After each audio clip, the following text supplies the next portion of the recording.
अस्सलाम वालेकुम व्यूवर्स, आज हम आपके साथ मतंजन बनाने की रेसिपी शेयर करेंगे।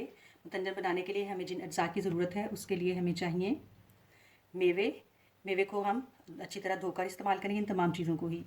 उसके साथ हमें छुहारे चाहिए। छुहारे जो हैं ये थोड़े सख्त होते हैं, इस वजह से हम इनको जब चावल बॉयल करेंगे उसमें डाल देंगे और ये नरम हो जाएंगे, फिर हम इन्हें काट लेंगे। बादाम को भी हम गर्म पानी में भिगो देंगे और छील कर दो दो हिस्सों में काट लेंगे। सब्ज़ इलायची चाहिए हमें। खोपरा चाहिए, इसके भी हम स्लाइस काट लेंगे। लीमू के हम चंद स्लाइस इस्तेमाल करेंगे, ये हम जब चावल बॉयल करेंगे उसके अंदर डालेंगे 2 से 3 स्लाइस। और थोड़ा सा लीमू का रस जो है वो जब हम चावलों को दम पर रखेंगे, रंग डालेंगे तब इस्तेमाल करेंगे। इसके लिए हमने चेरीज़ ली हैं, हमारे पास सुर्ख रंग की थी, हमने वो इस्तेमाल की हैं। आप सुर्ख, सब्ज़ और पीले रंग की भी इस्तेमाल कर सकते हैं जो आपके पास हो। फूड कलर हमारे पास 4 थे, सब्ज़, सुर्ख, लेमन कलर और ज़रदा रंग जो हमारा रवायती ज़रदा होता है उसका रंग है। और यहाँ पर बड़ी अशरफियाँ नहीं मिलती, उसकी जगह हमें ये टूटी फ्रूटी मिली है, हम इसमें यही इस्तेमाल करते हैं और इसका भी जायका बहुत अच्छा होता है। मतंजन बनाने के लिए हमने चावल, चीनी और ऑयल का इस्तेमाल करना है। अगर आपके पास घी हो तो आप उसका इस्तेमाल भी कर सकते हैं। हमने ये वाला जो कप था ये 3 कप चावलों के लिए हैं और चीनी जो है वो हम इससे थोड़ी सी कम लेंगे, यानी कि 1 कप चावल हो तो उसके लिए पौना कप चीनी इस्तेमाल करनी है।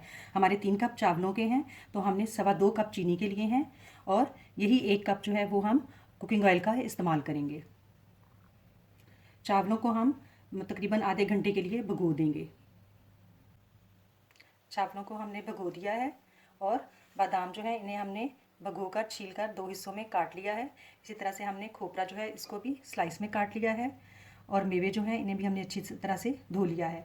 और हमने लीमू के कुछ स्लाइस चाहिए थे, वो भी हमने इस तरह से काट लिए हैं। इन्हें हम उबलते हुआ पानी जो है उसमें डालेंगे, इसकी वजह से चावल जो है वो थोड़े निखरे निखरे से रहते हैं जब पकते हैं तब भी। और हम जो हमारे पास छुहारे हमने लिए थे वो छुहारे भी हम इसी तरह इसी में डाल देंगे और उबलते हुए पानी में जाएंगे तो नरम हो जाएंगे, फिर हम इन्हें काट लेंगे।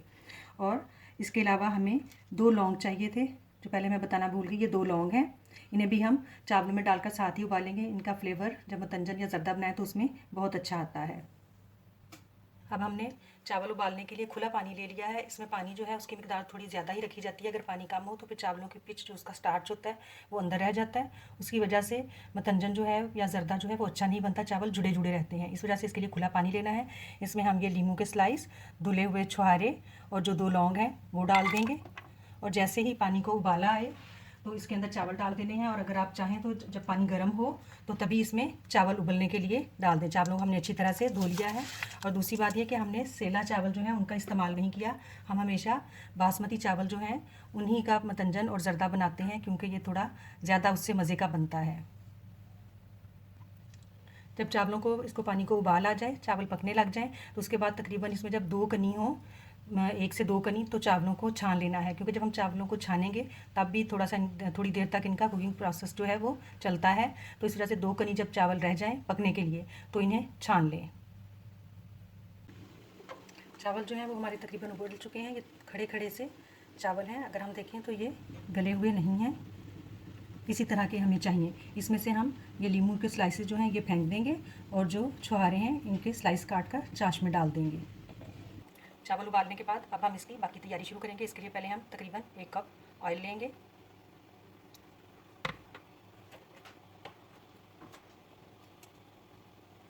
इसमें हम सब्ज़ इलायचियाँ डालकर कड़कड़ा लेंगे।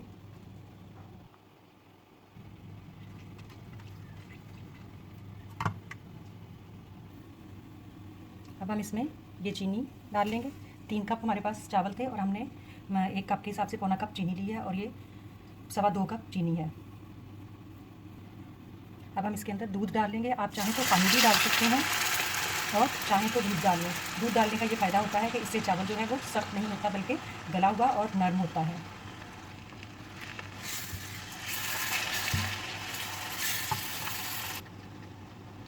अब हम इसे यहाँ पकने के लिए छोड़ देंगे ताकि चीनी जो है इसमें घुल जाए और अच्छी सी चाश बन जाए।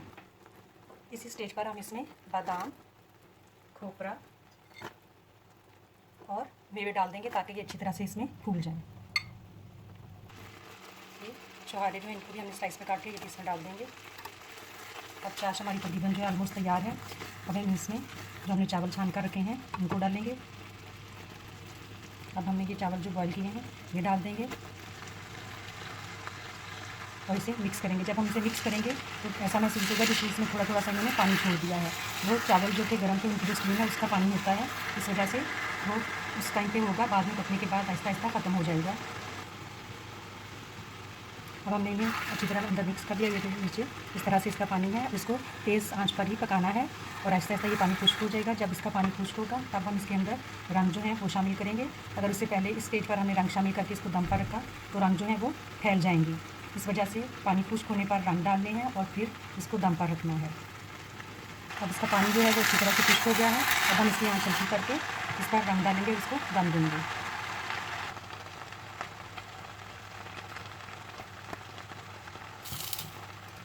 अब हम इस पर एक साइड पे कलर डालेंगे,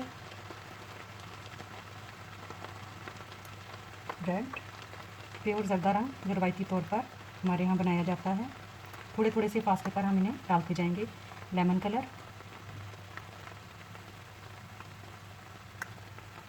और ग्रीन कलर,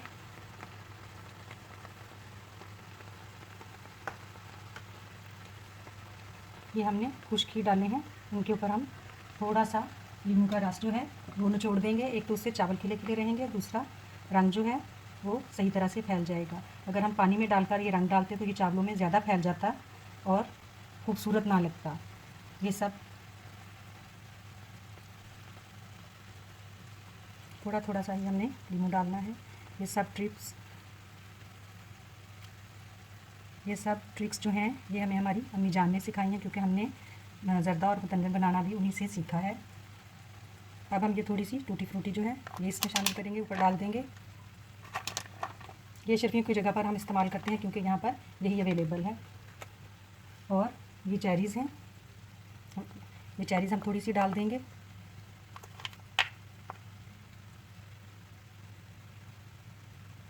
सही। अब हम इसे 10 मिनट के लिए दम पर लगा देंगे। चावलों को दम पर रखे हुए तकरीबन 10 मिनट हो चुके हैं।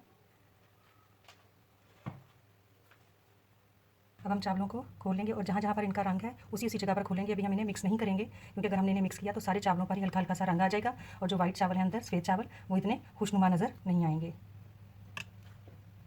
सारे चावल जो है वो खोल दिए हैं। इसके साथ खोलने का मकसद ये है कि चावल टूटे ना। ये खिले खिले से चावल है, जब इनमें से स्टीम निकल जाएगी फिर हम सारे चावलों को मिक्स कर देंगे।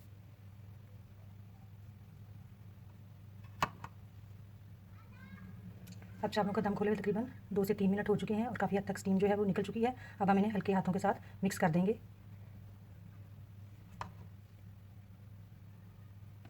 जो है वो खाने के लिए तैयार है। उम्मीद है कि हमारी ये रेसिपी आपको पसंद आएगी। शुक्रिया।